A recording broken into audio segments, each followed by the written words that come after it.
嗨嗨，我是凯莉。今天的故事有邀请到青菜来现身演出，我是青菜，希望大家会喜欢哦。那么故事开始咯。这件事情发生在我21岁的时候，我和当时的男友加上一只猫，两个人决定在中立找工作并租房子。那时候我顺利的在一家百货公司里找到了工作。因为当时我们的收入不高，于是决定在百货公司附近找便宜的套房。好不容易在某家租网站上看到一间内容写着15平，1个月3000，包水费网络，1度电5块，电梯大楼，没有窗户的套房，正在出租中。哇，这件好便宜，好棒啊！就这件吧。我也觉得很棒诶。当下只觉得超便宜的，想都没想就约了房仲看房。而且当天看完我们就立马签约，同时缴了2个月的押金，却没想到这会是一个令人难忘的租屋过程。那是一栋10几层楼高的大楼，旁边还有一间香火鼎盛的妈祖庙。电梯出来后有一个长廊，走廊的两侧都是分租的套房，而我们住的那间套房，进门的左手边是一个超大的旧衣柜，衣柜前面是一张旧旧的双人沙发。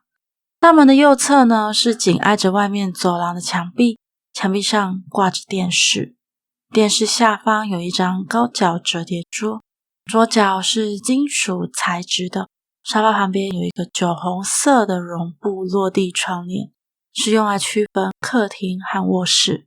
双人床的旁边有一个小小的晒衣区，天花板上装了一根金属的杆子，这个呢是为了供租客挂晒衣物的。其实我不算是有特殊体质的人吧，虽然在我阿嬷过世之后，我似乎也看过黑乎乎的人形体，穿着阿嬷常穿的蓝白条纹上衣，黑色的7分宽裤，站在我和我妹的房间门口。当时呢，我只觉得是自己看错了，或是我太想念阿嬷了。一直到隔天早上起床，听我妹说，我昨天梦到阿嬷回来看我，我才确定我真的有看到。但在这次租屋事件发生之前，我是没有看过其他形体的。搬进去的第一天，我就把电视机下的高脚折叠桌搬到沙发前面当茶几用。虽然呢，它跟沙发比起来高出很多，但我觉得有一张桌子放在沙发前吃宵夜比较方便。但很奇怪的是，每次当我下班回家的时候，都会发现那张桌子又回到它原来的位置上。怎么又被搬回去了？有够麻烦的。但因为我上班的时间比男友早，所以一开始我想说可能是男友出门换衣服的时候顺手移走的吧。想到这里，我就自己默默的又把它搬回了沙发前面。说也奇怪，我们家的猫咪啊，自从搬来这间套房住之后，它就很常会紧张兮兮的，变得很爱捣蛋，常常把猫砂弄得乱七八糟，还会乱尿尿。呀，喵呜又乱尿尿了啦！当时它已经1岁多，快2岁了，而且还结扎了，并且我每天也都会帮它清理猫砂，理论上应该不会这样才对啊。更诡异的是，它会时不时的突然炸毛，神经比较大条的我只是怀疑房间里是不是有小强躲在角落。直到某一天，我和男友回到租屋处准备开门的时候，我们发现门怎么转都转不开。我靠，这门怎么了？为什么打不开啊？钥匙卡住了吗？没有啊，草泥马拉的，奇怪。男友后来边飙脏话边用力开门，那门才突然可以打开。一打开，我们就发现桌子又跑到电视机下方了。我疑惑的看着男朋友，而他迟疑的对我说，可能是猫在家推到的吧。我看着桌子说，猫力气有这么大吗？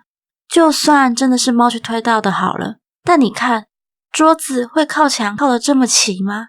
而且还正好在电视的正下方。男友看了也觉得很奇怪，再加上刚刚门锁卡卡的，就想说，是不是有人趁我们不在的时候偷偷进了我们的房间呢？于是男友隔天早上就打电话给房东。房东先生，最近家里怪怪的，昨天要开门时，门莫名变得卡卡的，而且家里的桌子一直被移动，你可以去管委会申请监视器吗？我怀疑有人偷跑进来。可是过了2天都还是没有下文，男友又打电话给房东一次，这时候房东就说监视器是装饰啊。我们听了之后也只能自认倒霉啊。其实我们当时也很穷，根本没有什么贵重的东西会放在家里，后来也不了了之了。我睡觉的位置是在床的左边，男友呢睡在右边，我的旁边就是晒衣区。我是一个习惯侧睡的人，也就是面对着晒衣区睡觉。因为套房内是没有窗户的，我们睡觉一般都会开着小夜灯，避免晚上上厕所的时候找不到厕所开关，所以小夜灯的位置就在厕所开关的旁边。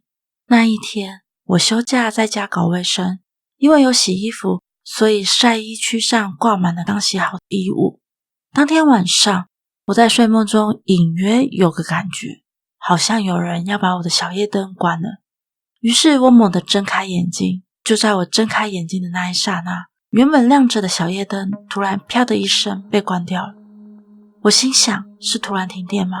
还是灯烧掉了呢？因为这些天我实在太累了，我面对着晒衣区，还在犹豫要不要起床检查一下的时候，我发现那整排面对着我挂着的衣服里有一件特别的低。那时候我还在想说，奇怪，是我衣服没挂好掉下来了吗？再仔细一看，我有这件衣服吗？我疑惑着看着那件吊在半空中的衣服，那件衣服是深蓝色接近黑色的底，衣服正中间有一坨黄青黄青的图案。因为我的闪光比我的近视还严重，所以我根本就看不清楚是什么图案。于是我眯着眼想要看清楚，眼睛就顺势往上看了一眼。这时候我隐约的感觉到有个视线正在盯着我看，我不敢去看仔细，我很怕接下来会发生什么不好的事情。于是我立刻闭上眼睛，心里念着阿弥陀佛阿弥陀佛，不知不觉我就睡着了。隔天早上起来，小夜灯依旧亮着，男友也才刚起床，正半躺着滑着手机。你昨天有起来上厕所吗？咦，没有啊。可是小夜灯昨天被关掉了，是你早上开的吗？男友一脸困惑地说，没有啊。后来男友就问我发生了什么事，我就把昨天晚上发生的事情告诉了他，再加上这段时间发生的事情，桌子移动、猫儿子莫名炸毛等等，我们就决定打电话跟房东谈退租。没想到房东连原因都没有问就直接同意了，而且还主动退还我们2个月的押金和刚缴的房租。我们当天就搬走了。后面我不管怎么查找都没有那栋大楼的奇怪事迹，到现在我还在怀疑是我自己眼花看错了吗？今天份的故事已经结束了，大家还喜欢吗？青菜的鬼故事插画频道也非常的精彩，刚刚错过7点50首播的观众们可以点片尾连结或是说明栏去观赏哦。租屋的鬼故事真的很多感觉大租多多少少都会遇到可怕的事情。最后喜欢我的影片的话，每周六晚上8点半固定上新片，若有异动请留意我的 YT 社群贴文通知哟。我们下次见咯，拜呢。